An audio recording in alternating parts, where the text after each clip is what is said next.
Lo que hemos tenido es un sistema enfangado por dinero público. Lo importante si quieres dedicarte a ser un inversor en startups de Internet es ser el hijo del jefe, que te pille Internet. ¿Cómo está el emprendimiento en España? Pues está básicamente con una resaca salvaje después de una juerga. Está fatal, muy mal. Todo emprendimiento se basa en una incorrecta evaluación de los riesgos. Todos. Si tienes una visión probabilística de estas cosas, el fracaso no tiene sentido. Si te crees único es que has leído poco. Yo de las mejores decisiones de inversión que he tomado en mi vida es dejar de invertir en startups en 2019. Que del año 2019 al año 2022 las inversiones que hayas hecho no las vas a recuperar.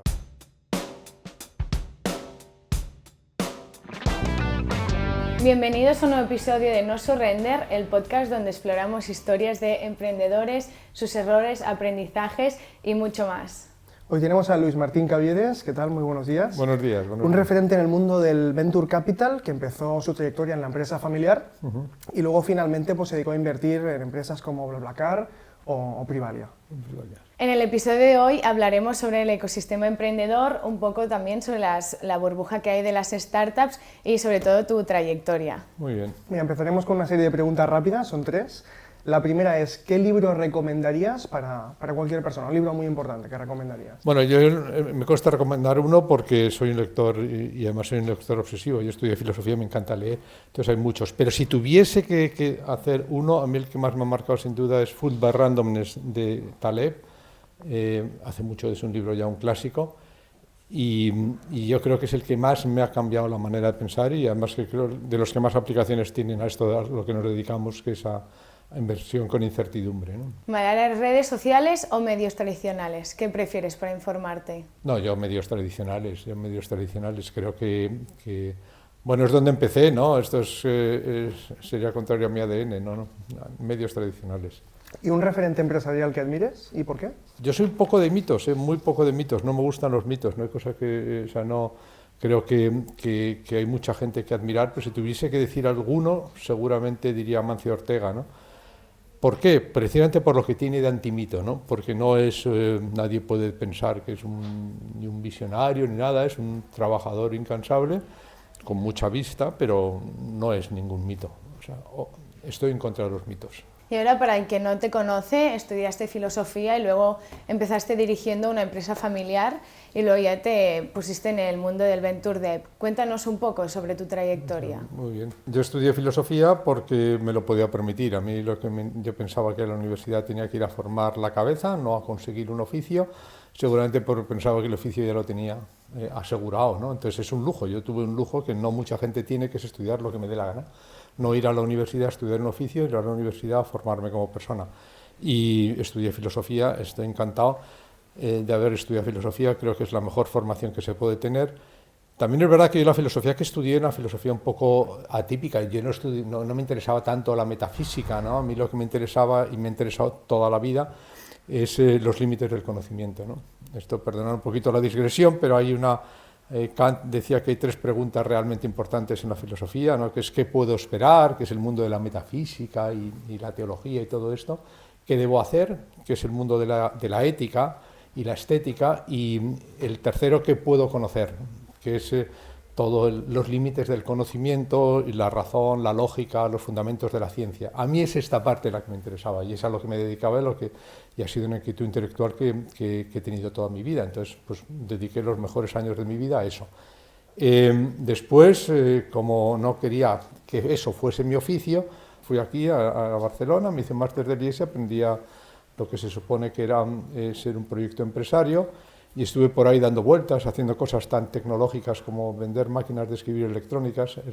Ese fue mi primer producto, hasta que me incorporé a la empresa familiar. La empresa familiar es Europa Press, es una agencia de noticias, es un medio tradicional donde los haya, y me incorporé en los años 80, ¿no? O sea, que esto hace ya 40 años. Entonces, ¿qué pasó? Pues pasó que allí yo me incorporé con una sola condición, ¿no? Yo a la familia puse una sola condición, es que yo no haría nada de lo que ya existe, solo haría cosas nuevas. Yo me creía emprendedor, había estudiado, aparte del IES, había estado en Stanford cuando Apple lanzó el Macintosh y esas cosas y tal, y me creía emprendedor. Entonces yo, muy bien, pues es una empresa familiar, qué mejor base para lanzar cosas nuevas. Y entonces me dediqué a los nuevos medios. Tuve la enorme suerte que no es fácil de repetir, que surgía Internet entonces, ¿no? O sea, es que Internet, para los que sois más jóvenes pensáis que está ahí de toda la vida, igual que yo pensaba que el teléfono estaba de toda la vida, pues no, es una cosa relativamente reciente.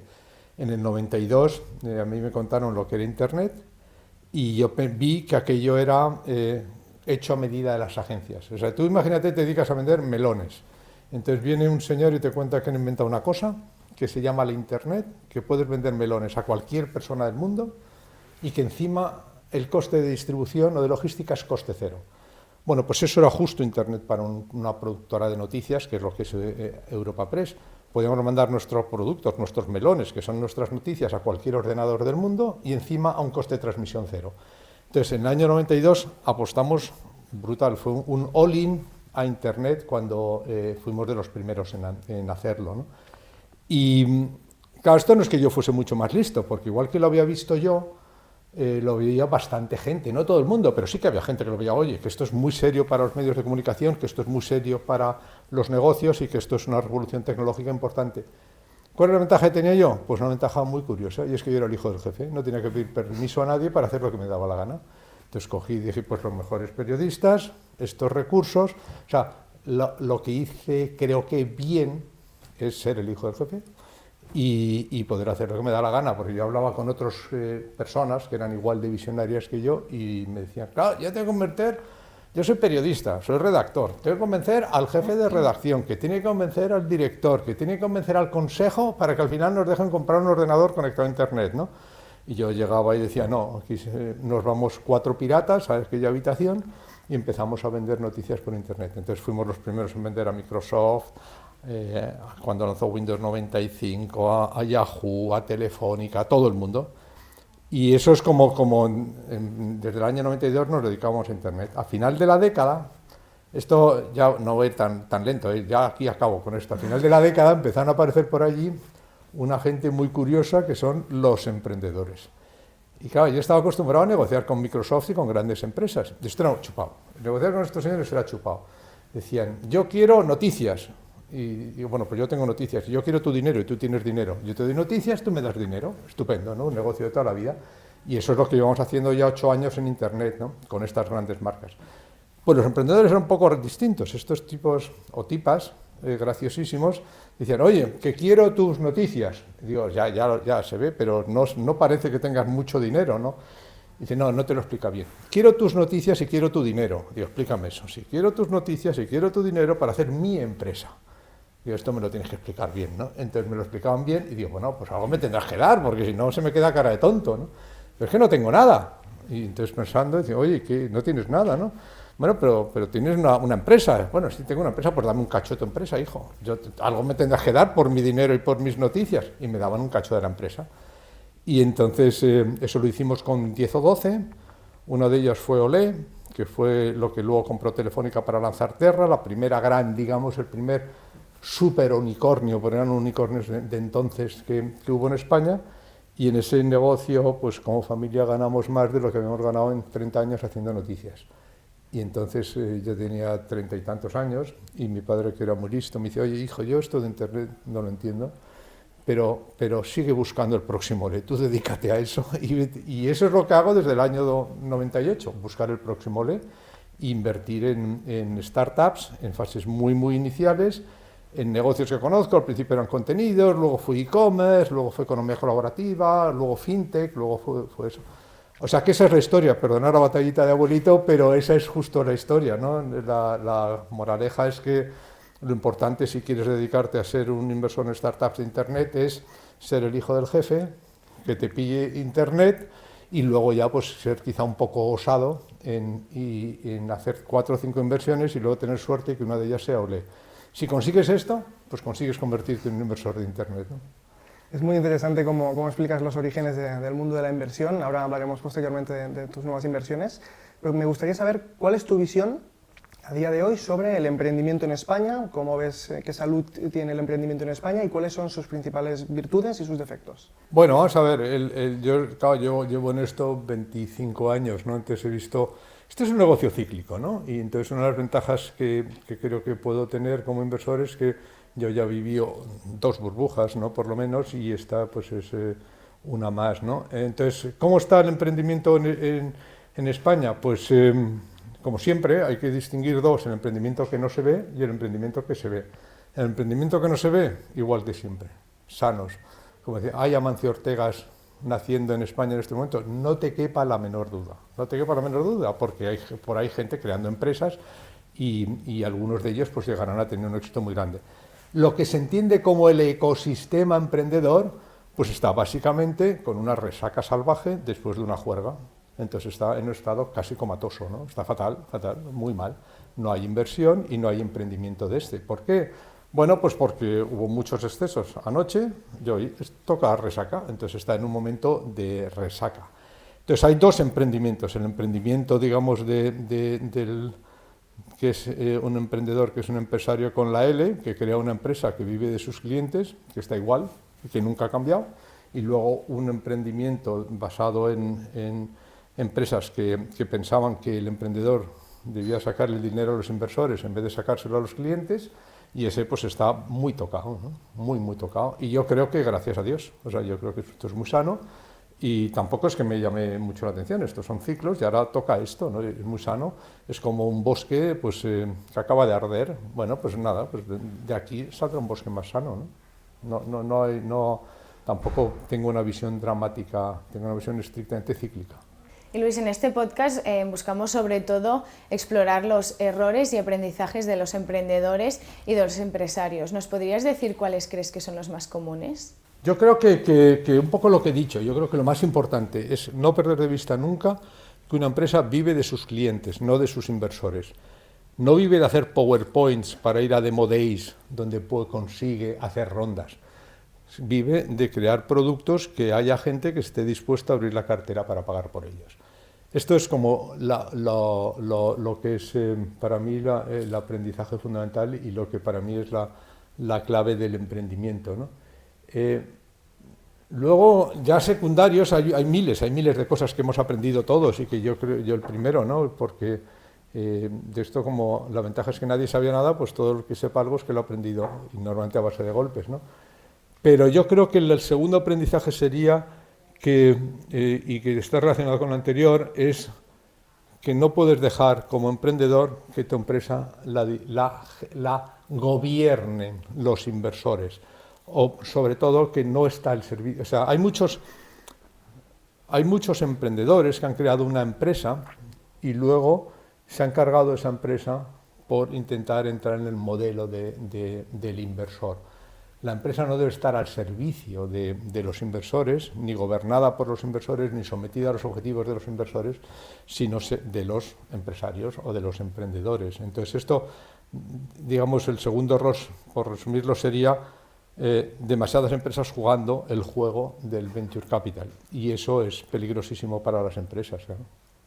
Porque están corriendo unos riesgos que no son necesarios y que no son ni siquiera sanos, ¿no?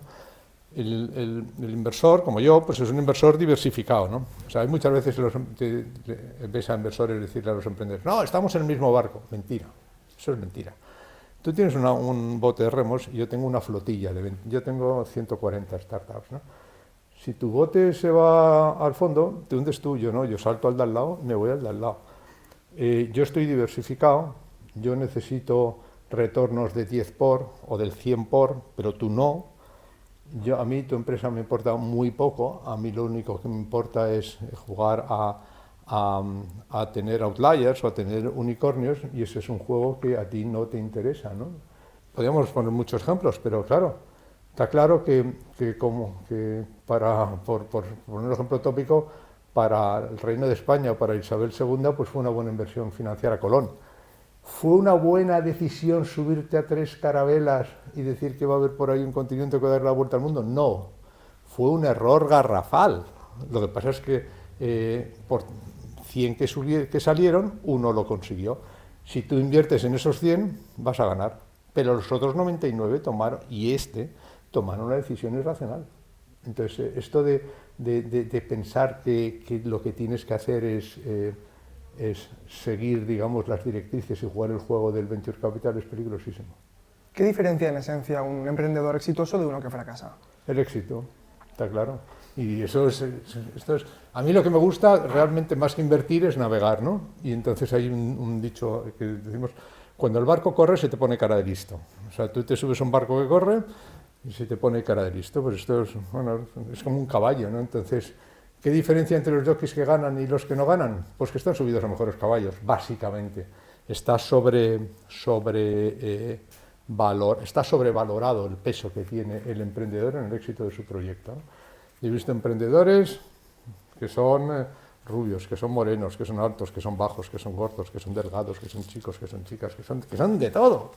Y no hay nada que los caracterice. Lo que pasa es que luego, una vez que han tenido éxito, es muy fácil montarte una historia, ¿no? O sea, hay una cosa que a mí me hace mucha gracia, ¿no? Que dicen, pues esto es el famoso brillo en los ojos, ¿no? Y claro, es absolutamente cierto. Todos los emprendedores buenos que vais a ver en vuestra vida, todos son muy parecidos, muy parecidos. Tienen ese brillo en los ojos, están ilusionadísimos con su proyecto, tienen un compromiso con su proyecto espectacular, una capacidad de trabajo espectacular, una capacidad de comunicación y de liderazgo que hace que gente les siga. Todos los emprendedores buenos son así. El problema es que los malos también. Entonces no los podemos diferenciar. Los malos tienen exactamente el mismo brillo en los ojos, la misma capacidad de trabajo, la misma capacidad de liderazgo. Entonces, ¿qué diferencia un emprendedor éxito de uno que no tiene? Pues que lo ha tenido, éxito, y el otro no lo ha tenido.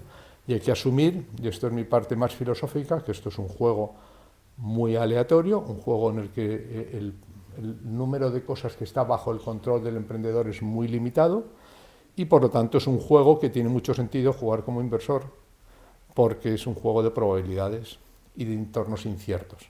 Y esto quizá enlaza con mi formación y con los límites del conocimiento y la toma de decisiones en entornos inciertos. Pero los emprendedores normalmente tienen un sobreoptimismo, un exceso de confianza en sí mismos y un exceso de lo que se llama una ilusión de control. Creen que controlan circunstancias que no controlan ellos, ¿no?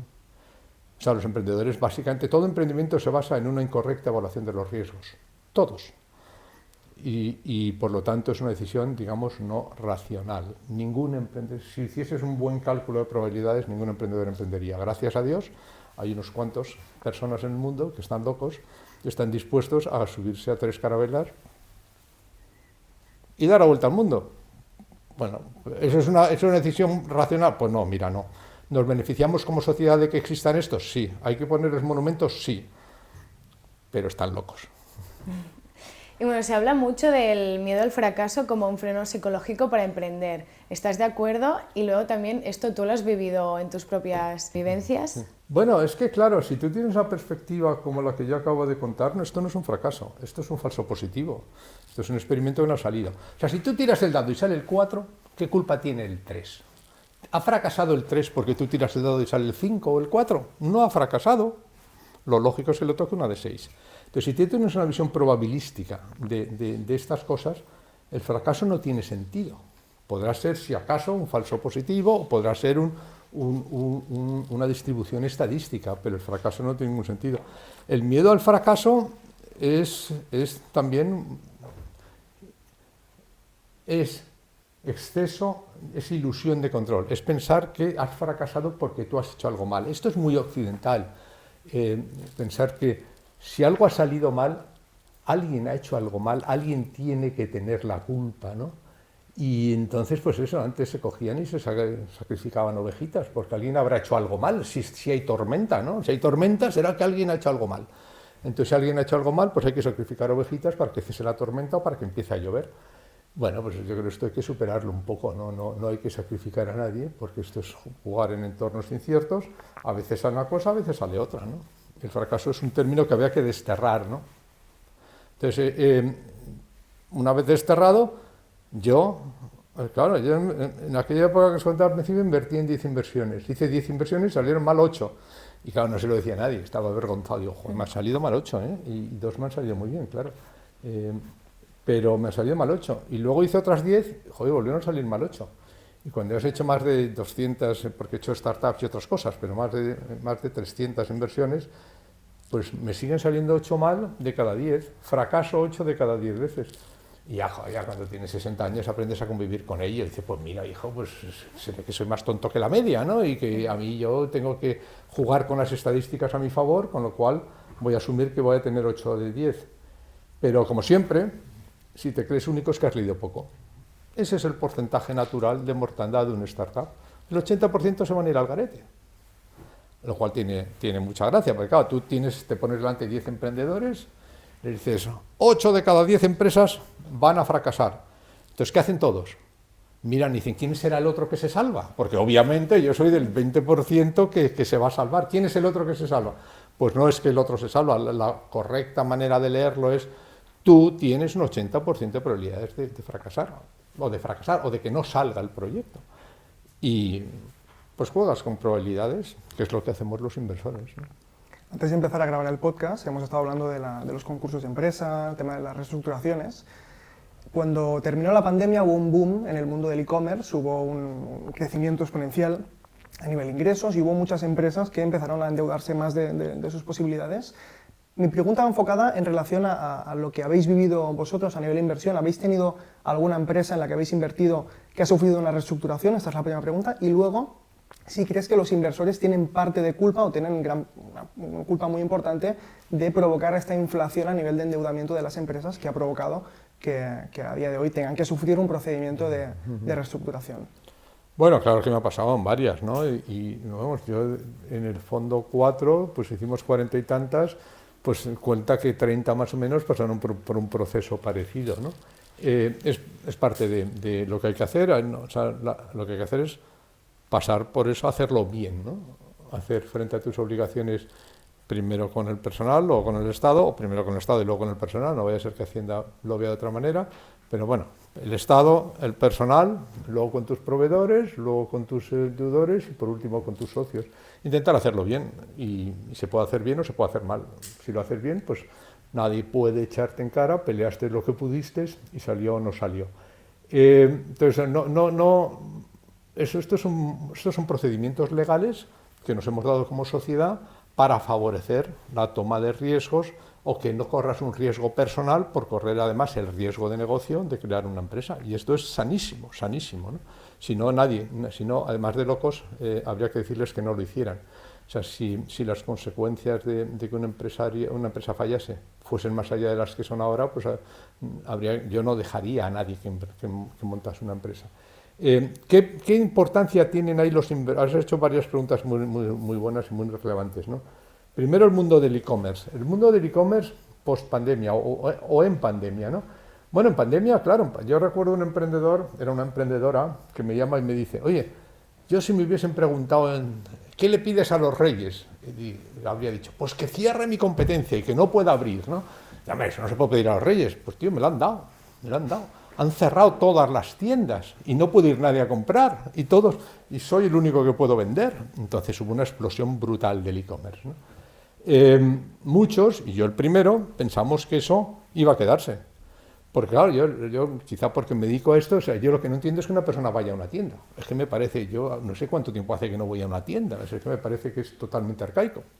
Vas allí, te atiende una persona y tal, normalmente simpática y tal. Oiga, entonces yo pensaba que por fin el mundo iba a asumir que lo de las tiendas era un retraso y que el e-commerce, gracias al COVID, iba a dar un salto brutal y que se iba a quedar ahí arriba. Pues no, pues resulta que a la gente le gustan las tiendas. Mira, ¿qué se le va a hacer? El humano es así de raro, ¿no? Les gustan cosas raras y una de las cosas que les gusta es ir a tiendas y a lo mejor es porque lo tenemos en el ADN. Entonces, muchas empresas del e-commerce nos confundimos y sobreestimamos la permanencia de esas prácticas y entonces, pues siempre que te confundes, pues es fácil que lo pagas, ¿no? Esa es la primera parte de la respuesta. La segunda, son 3. Y luego, ¿qué piso tienen los inversores? La segunda es la de la deuda. Lo de la deuda es un tema que yo creo que se le ha perdido el respeto a la deuda, ¿no? Y entonces, primero porque la deuda era gratis y segundo porque encima, como reaccionaron las administraciones, fue bombeando todavía más deuda, ¿no?